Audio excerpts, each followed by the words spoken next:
Assalamualaikum warahmatullahi wabarakatuh. Alhamdulillahirabbil alamin wassalatu wassalamu ala asrofil anbiya'i wal mursalin sayyidina wa habibina wa syafi'ina wa maulana Muhammadin wa ala alihi wa sahbihi ajma'in. Amma ba'du. Pertama-tama yang kami hormati pengasuh Pondok Pesantren Zainul Hasan Genggong, yakni Kiai Haji Muhammad Hasan Mutawakkil Allah SHMM, dan tak lupa juga Bapak Rektor kami yakni Abdul Aziz Wahab MAG, dan tak lupa juga dosen pembimbing kami yakni Bapak Ustadz Abu Yazid Adnan Utni MHI. Baik, saya di sini akan menjelaskan tentang tafsir ahkam yang berisikan surah Al-Baqarah pada ayat 124. Saya di sini akan menjelaskan tentang haji dan umroh, sedangkan tentang haji dan umroh di sini banyak terdapat di surah Al-Baqarah. Yang pertama yaitu berupa ayat 124. Ayat 124 surah Al-Baqarah di sini menjelaskan tentang dasar-dasarnya Ka'bah.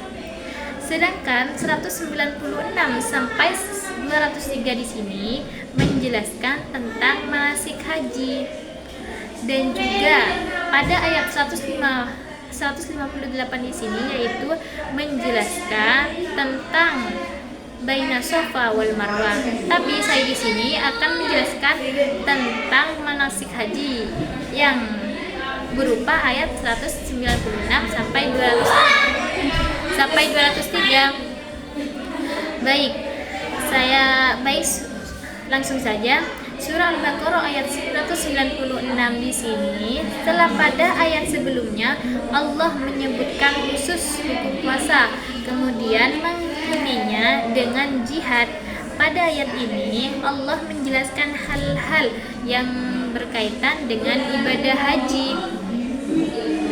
Allah memerintahkan manusia untuk menyempurnakan haji, untuk menyempurnakan ibadah haji dan umrohnya, yaitu Allah memberikan perintah kepada umat Islam untuk menyempurnakan haji dan umroh dengan sempurna sesuai dengan rukun dan syaratnya.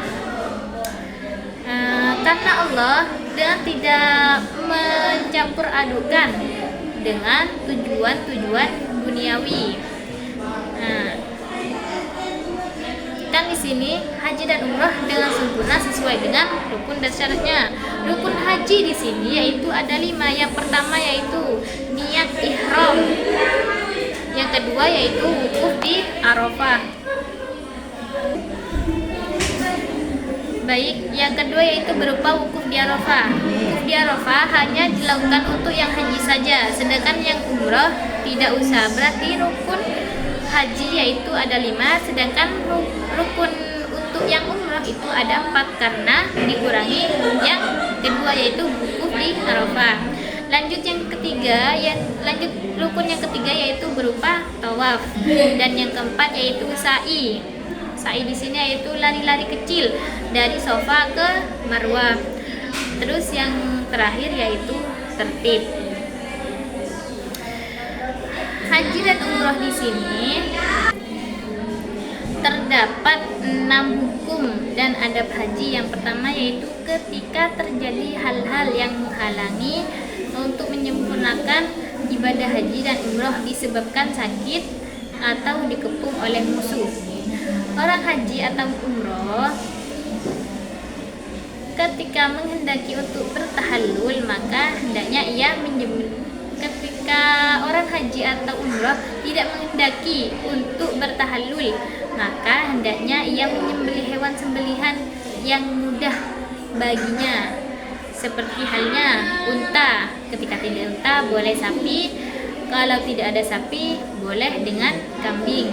Yang kedua yaitu orang yang haji tidak diperkenankan bertahallul dari ihram hingga sembelihan sampai pada tempat di mana terjadi pengepungan, baik pada tanah halal ataupun tanah haram.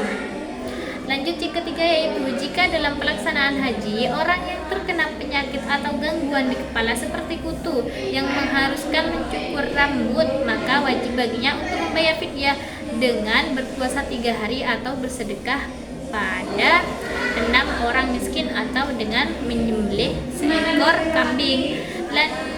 Lanjut yang kelima yaitu jika tidak menemukan hewan sembelihan atau tidak mempunyai biaya tidak mempunyai uang untuk menyembelihnya, maka boleh diganti dengan berpuasa selama 10 hari. Dan berpuasa selama 10 hari ini 10 hari itu ada tata caranya. Semisal tidak mampu untuk menyembelihnya, maka diganti dengan puasa, yaitu 3 hari pada saat haji dan 7 harinya ketika selesai haji.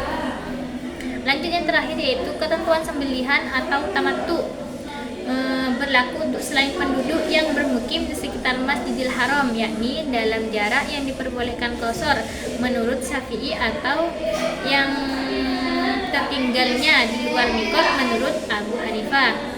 Kesimpulannya yaitu ibadah haji merupakan ibadah yang tidak hanya kesepian,